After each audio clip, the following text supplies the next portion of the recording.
Hello, my name is Leslie Bliss Ketchum, and you are watching a recorded webinar for the Western Pond Turtle Observation Project. In this video, we will review best techniques for observing turtles and how to record your sightings in the Western Pond Turtles in Oregon iNaturalist project.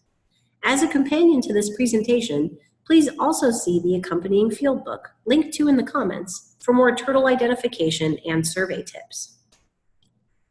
The Oregon Department of Fish and Wildlife and their native turtle conservation partners would like your help in documenting where Western pond turtles are currently found. The information you provide will help biologists by informing recommendations on restoration options, guiding future research efforts that can help answer complex questions about this species, and providing important information on where turtles are thriving and reproducing versus where they may need additional support.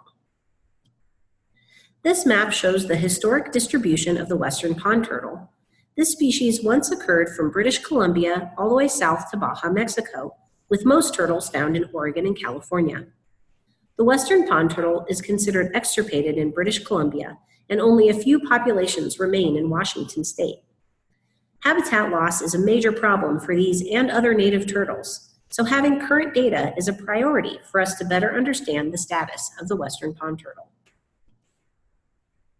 Western pond turtles are typically found in still water, ponded areas, similar to what you see pictured here, although some turtles also use riverine and other flowing water habitats. Typically, however, you'll find them in ponds with muddy bottoms, good basking structures such as logs, rocks, and sunny shorelines, as well as plenty of vegetation both in and around the water. Pond turtles also need nearby upland areas for nesting and overwintering.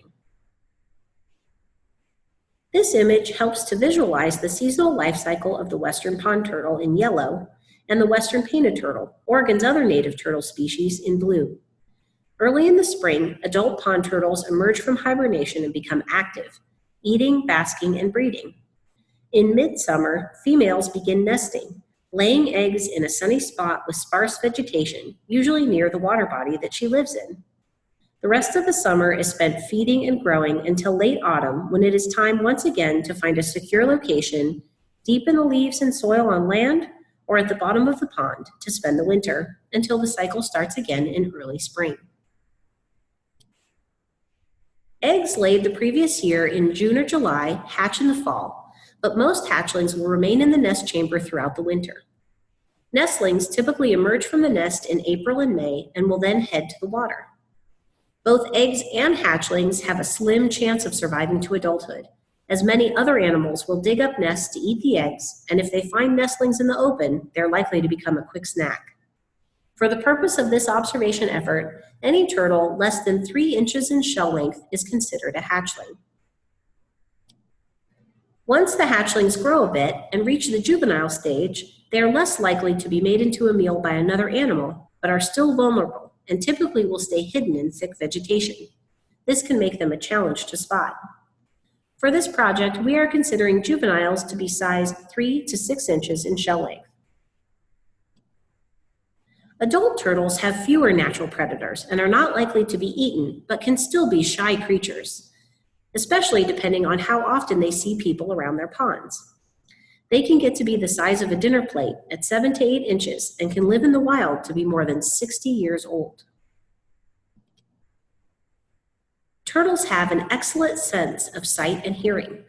The few individuals that make it all the way to adulthood get there by being aware of danger and taking cover at any potential threat. Your best chance at spotting a turtle and being able to identify it to species will be when they are out of the water sunning themselves. We have several species of aquatic turtles that may overlap with the Western pond turtle.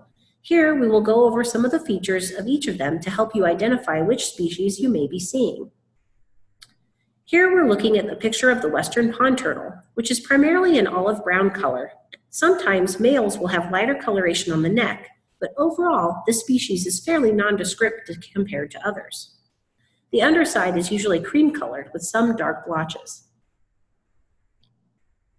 The Western painted turtle, also native to Oregon, is a very colorful animal, with bold yellow striping on the head, neck, feet, and tail, as well as bright orange-red coloration on the bottom and sides of the shell, as you can see here.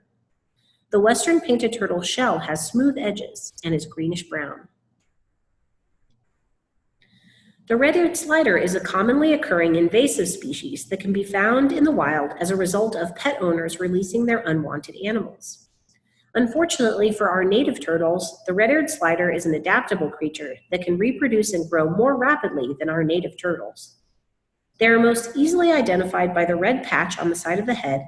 However, as sliders age, this coloration can fade, making identification tricky. Similar to the painted turtle, the red-eared slider has lots of yellow striping along the head, neck, and legs. However, the slider can grow much larger than either of the native species, reaching an adult size of up to 12 inches, and the edge of the shell is generally less smooth, with a more serrated appearance. Another invasive species established in Oregon is the common snapping turtle. This creature also found its way to West Coast waters through humans transporting and releasing them. As adults, these turtles are much larger than the other species we've discussed. Snapping turtles have large, wide heads, a strongly serrated shell, and a long tail with triangular plates. They generally do not come out of the water to bask, but females are typically seen on land when attempting to nest. The shell length can reach 8 to 14 inches, and they can weigh 10 to 35 pounds. The bottom shell is yellowish and small in relation to the overall body size. Looking at this photo from this distance, we might assume that all these turtles are western pond turtles. They all appear to be dark in color with no yellow stripes, and they certainly don't look like a snapping turtle. However, in reality, this photo shows both red-eared sliders and pond turtles. Without binoculars or a spotting scope, it can be difficult to get a positive identification, and so it is important to take your time and try to be as accurate as possible when submitting observations. It's better to say you aren't sure than to misidentify. During the morning hours, when the weather is sunny and pleasant, is typically the best time to see turtles. This is going to be when they are most likely to be out of the water basking, giving you a good chance to see and identify them. Guidelines to help plan your visit include when temperatures are between 55 and 85 degrees, there is little to no wind, and it is at least partly sunny. Equipment that will help you best identify and record your observations include optics such as binoculars or a spotting scope and your smartphone for photos and data entry. It is also important to wear tan or dark clothes. As turtles, with their keen eyesight and shy nature, bright clothing can scare them back into the water, so it's best to try to blend in. While your fashion choices will help you have a better chance of seeing turtles, so will your movements and approach. Be sure to take your time and use slow, quiet movements while you are observing the pond area and looking for turtles. The iNaturalist Project, Western Pond Turtles in Oregon, is where you will record any turtles you observe. If you are not already familiar with iNaturalist, you can download the application from your app or Play Store. You can set up an account and then follow the link provided here, and also in the accompanying field packet, in order to join the project. You can also search in iNaturalist for the project titled Western Pond Turtles in Oregon. You'll know you'll be at the right spot when you see this image of the iNaturalist project page as viewed on a home computer. Another great feature of the iNaturalist observations is the ability to include a photo. This allows other users to help verify your identification. Please do your best to include a photo of key identification features, such as close shots of the turtle head and/or back of the shell, as possible. There are 3 required data fields for adding an observation to the project.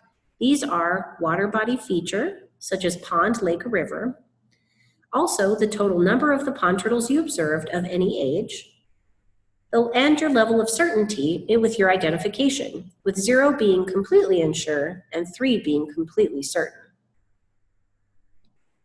There are also several optional fields, including breaking out the turtle counts by age class. So if you're able to get a sense of the size of the animal, you can attempt to tell us whether or not you have juveniles, adults, or hatchlings.